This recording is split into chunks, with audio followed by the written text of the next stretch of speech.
Alright, going to show you tonight how to make a really awesome chili. Starting out with some cut up stew meat that I'm now kind of sauteing or cooking slowly with chili and seasonings on it, and I'm going to start adding some veggies pretty quick. I've just started boiling. I soaked a cup each of black, can't remember which one this is. I think this is the pinto. Yeah, pinto and red beans overnight, or actually for 24 hours. And now I'm cooking them. The boiling time is approximately 20 minutes. And then you just kind of test to make sure that the beans are at the right level of cook. They're not too soft and they're not too hard. You know, al dente, I guess is what that's called. And so that's cooking, and then I have a selection of veggies that I'm going to be cutting up. One of the things I like to include is mushrooms. These are creminis. I like to get them pre-sliced just because it takes a lot of time to cut them up, and it's a lot easier this way. And so I'm going to get these put in the pan, and then I'll start cutting up some of the veggies, and I'll show you when it's a little more further along the way. Okay, once they're at a full rolling boil, you just want to stir them. Occasionally make sure they aren't sticking to the bottom of the pan.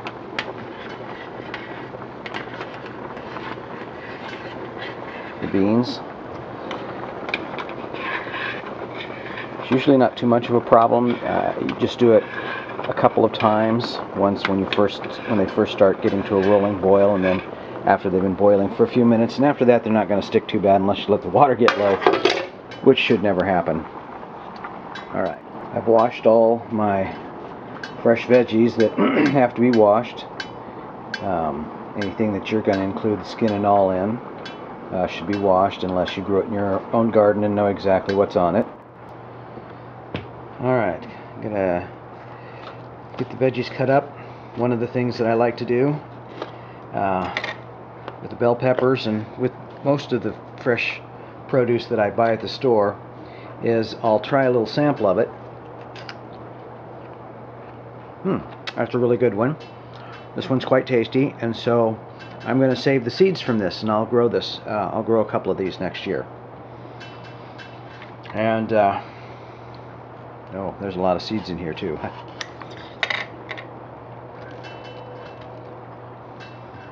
Alright, a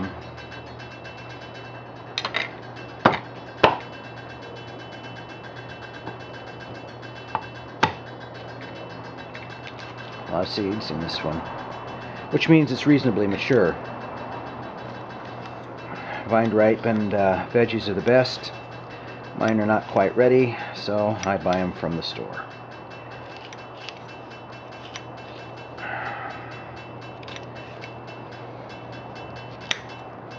I like to cut things up in about ½ inch or smaller squares so that they're reasonably bite-sized. You can fit a couple of them on a spoon, kind of thing. So when you're eating your chili, you can get a good. You want to cut the things of size so that you can get a full range of ingredients in a single bite, but not so small that they're mushed. And so I chop them up, and then I add them to the frying pan. Ow. Warm.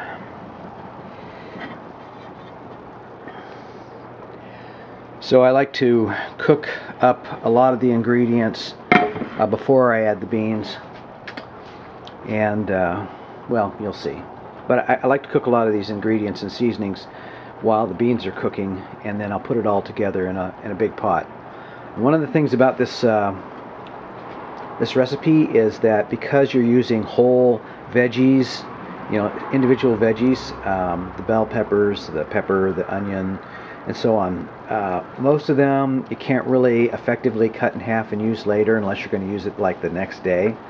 So I put the whole thing in, and that means that this batch creates a lot of chili. But it's good frozen and rewarmed. So, okay, the beans have been cooking for about 20 minutes, and what you want to do is just take out a couple.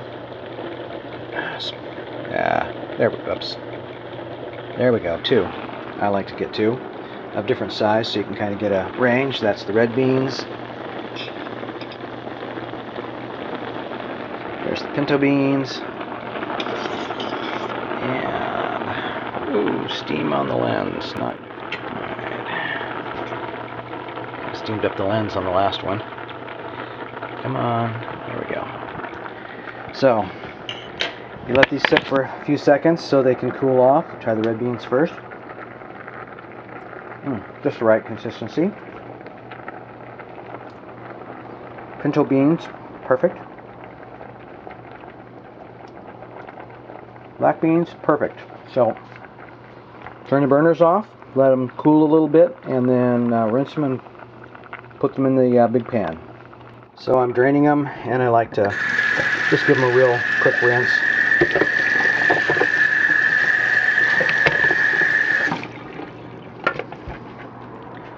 And then start putting stuff in the big pan.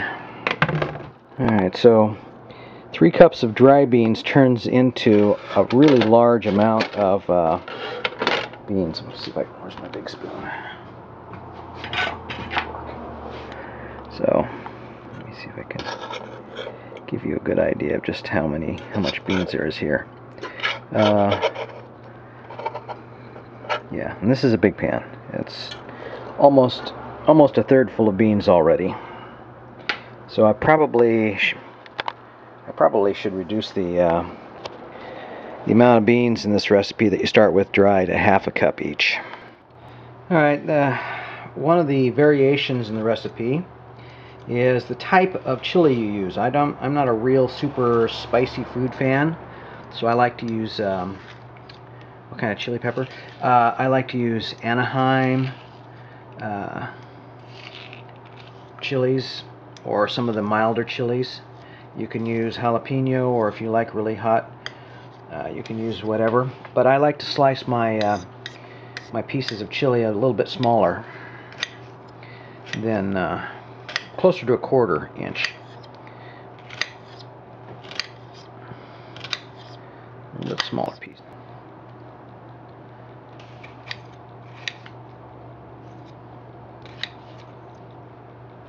So as you can see, you don't have to be a super master chef to make really good food. You just have to follow the formula and do the best you can on slicing things up. Alright, you can see with the tomatoes, onions, celery on the beans that this is a lot like a bean salad, except that we're going to add the meat and some other ingredients, and we're going to cook it all. Where's my spoon? There it is.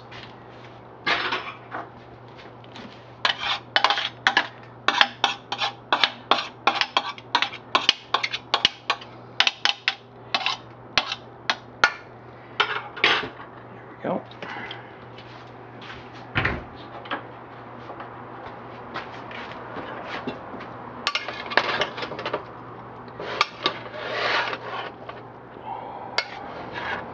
And let's stir it a bit. As you can see, this makes a big batch of chili. Right now the burner is off. I'm going to turn it on in just a second. I want to get some tomato sauce in there first. I probably should have put that in before I even put the beans in, but I'm going to be cooking at a very low temperature. Matter of fact, I'm going to turn it on now. So I'm going to cook at a low temperature, so not much chance of it scorching. Alright, I like to use a tomato puree. You can use tomato sauce or tomato paste as per your preference, or you can cook up a few tomatoes, make your own sauce ahead of time if you want.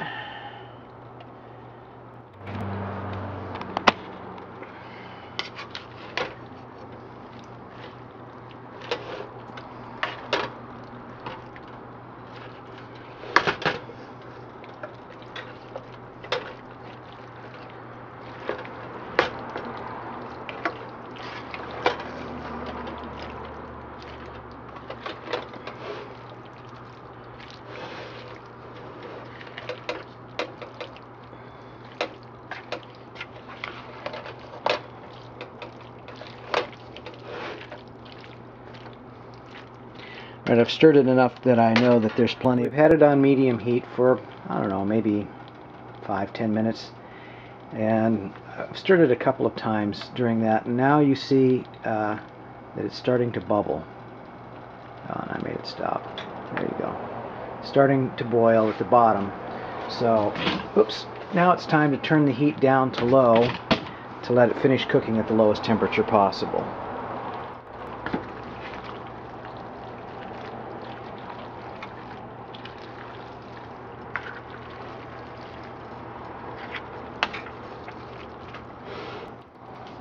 Alright, I want to pass on a secret ingredient for my chili. I like my chili sweet, so I add some demerara sugar, raw sugar, or natural sugar. I'm not exactly sure. To the mix, and that kind of sweetens it up. And I like sweet bell peppers and sweet chilies, and I like my chili sweet. So there you go.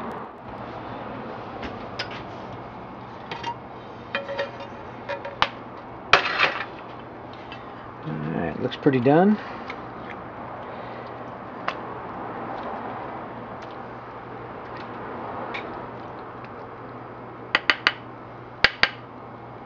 There you go.